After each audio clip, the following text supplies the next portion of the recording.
Nomor nomor undian 19 dengan nats Alkitab 1 Timotius 4 ayat 1 sampai 16 dengan tema khotbah bertekun dalam keteladanan iman. Inilah dia penampilan dari nomor undian 19.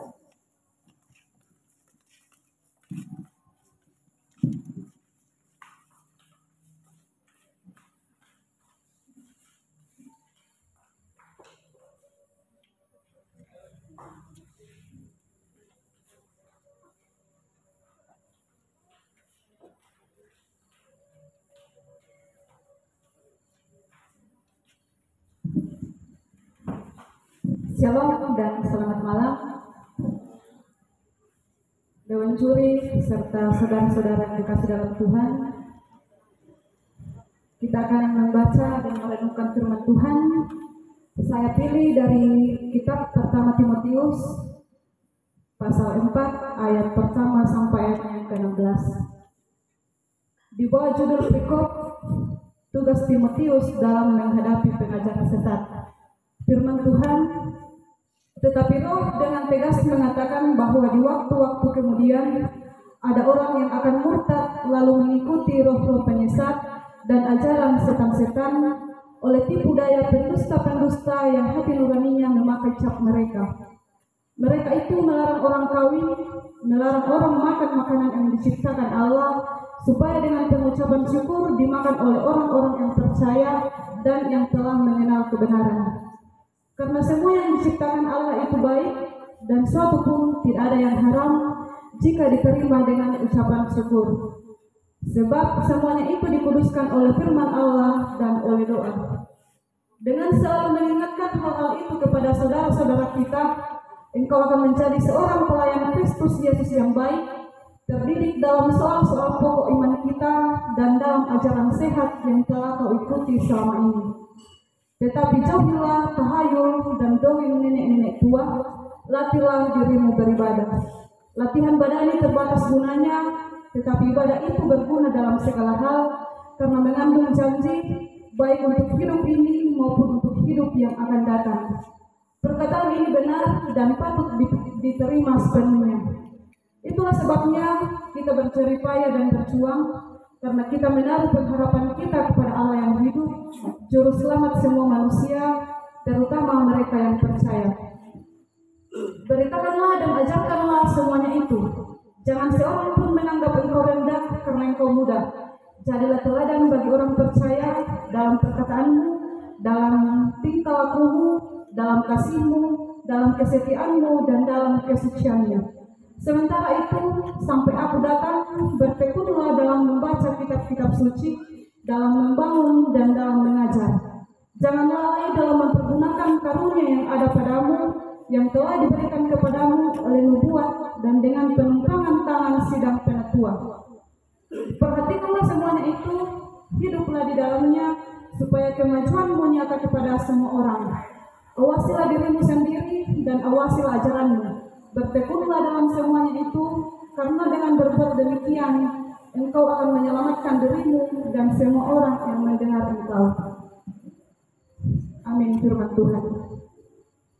Dari sepanjang nats pembacaan kita pada malam hari ini, saya akan merenungkan di bawah judul bertekun dalam keteladanan iman. Dewan Juri serta saudara-saudara yang dikasih dalam Tuhan, ketekunan, kesetiaan, dan bahkan keteladanan hidup sudah sangat jarang dijumpai pada anak-anak muda pada saat ini. Bahkan bisa dihitung dengan jari, ada berapa pemuda yang masih bisa bertekun dalam memberikan teladan hidup di tengah-tengah pencobaan yang dihadapi dalam setiap kemajuan dunia, kemudian penggodaan yang merongrong kehidupan kaum muda. Banyak yang tidak mampu bertekun dalam iman, dalam memberikan teladan kepada sesama orang percaya, bahkan orang yang tidak percaya. Sama halnya yang dialami oleh Timotius, Timotius menyerahkan diri kepada Tuhan menjadi pelayan Tuhan di usia sekitar 15 tahun. Usia yang sangat muda untuk menjadi seorang pelayan Kristus. Dia dinasihatkan oleh Rasul Paulus bagaimana menjadi teladan, bagaimana dia menghadapi pengajar-pengajar sesat dan ajaran-ajaran sesat. Diingatkan oleh Rasul Paulus bahwa di waktu kemudian akan muncul roh-roh penyesat, ajaran setan, bahkan tipu daya pendusta-pendusta. Yang harus dilakukan oleh Timotius adalah tetap mengingatkan hal-hal kepada saudara-saudara bahwa segala sesuatu yang berasal dari Allah ketika diterima dengan ucapan syukur adalah sesuatu yang baik. Terdapat dalam pembacaan kita dari ayat pertama sampai ayat yang ke-6. Kemudian dari nats selanjutnya dalam ayat yang ke-7 sampai yang ke-11, Timotius, Rasul Paulus menasihatkan Timotius untuk terus melatih diri dalam peribadahan. Latihan badani tidak ada gunanya jika dibandingkan dengan ibadah, di mana ibadah itu sendiri berguna dalam segala hal. Ibadah adalah pertemuan kita dengan Sang Pencipta, pertemuan dengan antara umat dengan umat, dan menjadi sarana kita dalam membangun hubungan kepada Tuhan dan bahkan sesama, menyampaikan apa yang kita perlukan dalam kehidupan kita. Kemudian Timotius dituntut untuk menjadi teladan dalam perkataan, dalam tingkah laku, dalam kasih, dalam kesetiaan, bahkan kesuciannya. Dia harus menjadi teladan di antara orang-orang percaya, di antara jemaat yang dia layani. Dia harus menjadi teladan. Kemudian bertekun dalam membaca kitab-kitab suci, di mana Alkitab sendiri itu adalah tolak ukur cerminan kehidupan kita. Bagaimana kita menilai dari setiap perilaku kita sudah benar atau salah, itu terdapat dalam kitab suci. Dari Alkitab, sudah benar atau salah perbuatan, perkataan, bahkan semua tingkah laku kita, benar atau salahnya ada dalam cerminan ketika kita bisa membaca, tekun dalam membaca kitab suci. Kemudian tidak lalai dalam mempergunakan karunia yang telah diberikan oleh Tuhan. Apapun yang ada pada kita, talenta, bahkan semua yang bisa kita pakai dalam pelayanan untuk kemuliaan Tuhan, semua yang harus dicurahkan dalam pelayanan. Kemudian awasilah dirimu sendiri dan awasilah ajaranmu. Bertekun dalam ajaran yang telah kita percayai. Bertekun dalam ajaran yang telah kita miliki, sehingga kita bisa menyelamatkan diri, bahkan semua orang yang mendengarkan kita. Dewan Juri serta saudara-saudara yang kasih dalam Tuhan, menyerahkan diri di dalam pelayanan seperti Timotius di usia yang muda tidaklah mudah. Jadi bukan seperti membalikan telapak tangan. Bahkan saya yakin dan percaya seorang yang berusia 50 tahun saja belum tentu mampu menandingi keteladanan Timotius di usia muda sudah menjadi pelayan Kristus.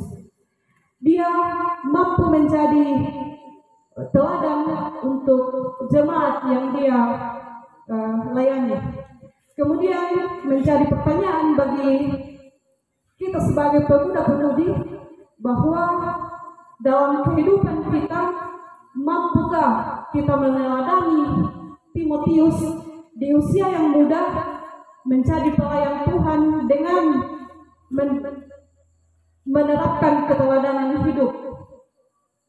Pertanyaan bagi kita semua bahwa apakah kita bisa menjadi teladan bagi orang-orang percaya, bahkan bagi orang-orang yang ada di sekitar kita, ketika kita menjauhkan diri kita dari setiap peribadahan yang dilakukan? Bisakah kita menjadi teladan ketika Alkitab saja sudah sangat jarang dibuka, bahkan untuk bercermin pada Alkitab kita jarang? Bisakah kita menjadi teladan ketika ada talenta yang kita miliki namun kita sengaja menyembunyikan itu? Kemudian bisakah kita menjadi teladan ketika kita dengan mudahnya terombang-ambing pengajaran, bahkan di dalam pengajaran-pengajaran sesat. Amin.